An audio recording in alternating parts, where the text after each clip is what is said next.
global water dances really is about trying to, with the art form of dance, to raise awareness for a global issue which we all know is a problem. We all know that we have a problem with the water in many nations, and we're trying to raise awareness with the art form of dance because we are dancers and choreographers, and we want to use our medium to raise awareness and really make a political statement.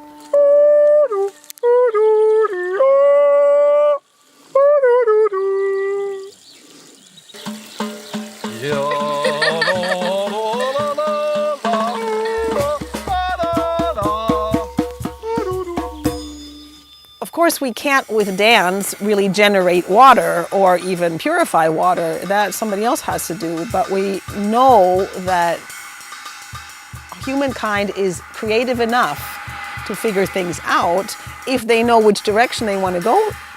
And for us, the direction definitely is low-key, self-sustaining. And we want to really encourage people to understand that solutions are not on a big scale, but on a small scale.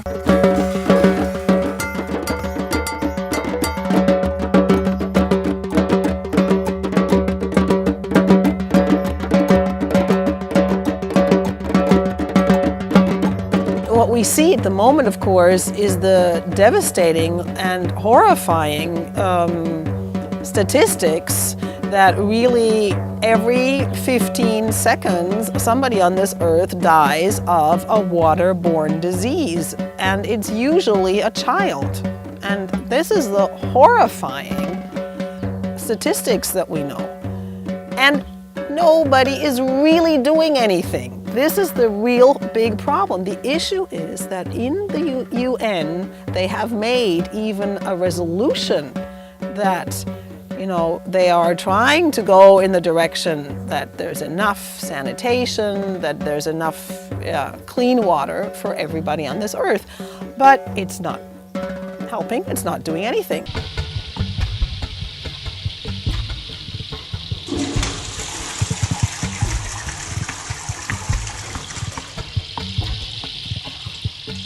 The big problem really is that we're not really feeling in our heart and in our soul this issue, because it's not really, we're not as much in that problem.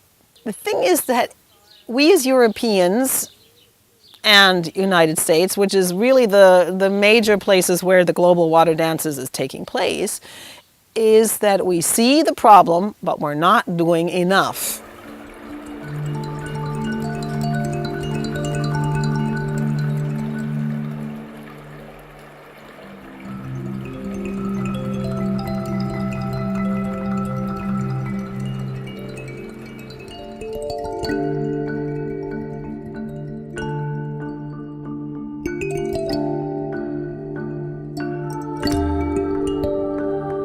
It's a whole environmental issue we're really talking about, but we're making an inroad through water. And that is because, of course, in our bodies we have so much water, and we can use the idea of the water in our bodies in the dance. So this is a very, very good way to, come from two different directions into the similar, let's say, area.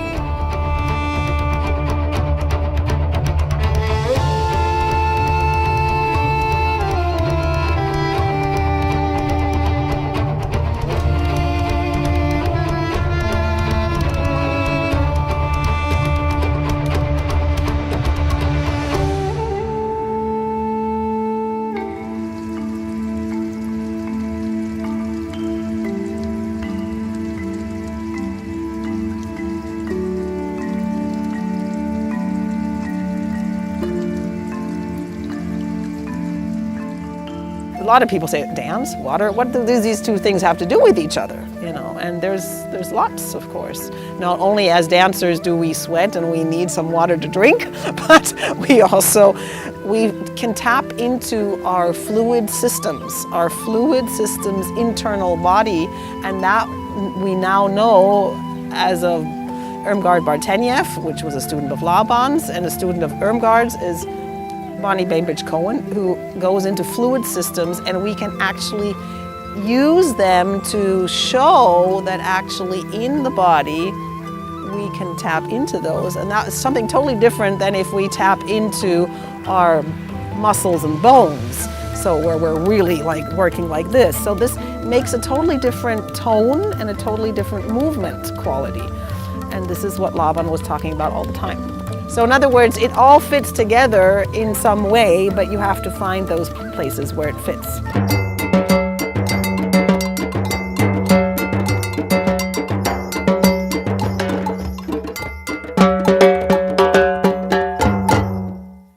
The dance art, for me, is really about creating something which has meaning and expression, and at the end, people go away and feel moved. So that the movement moves me and not is something distant from me, and I'm like going, oh yes, yeah, very beautiful, but you know.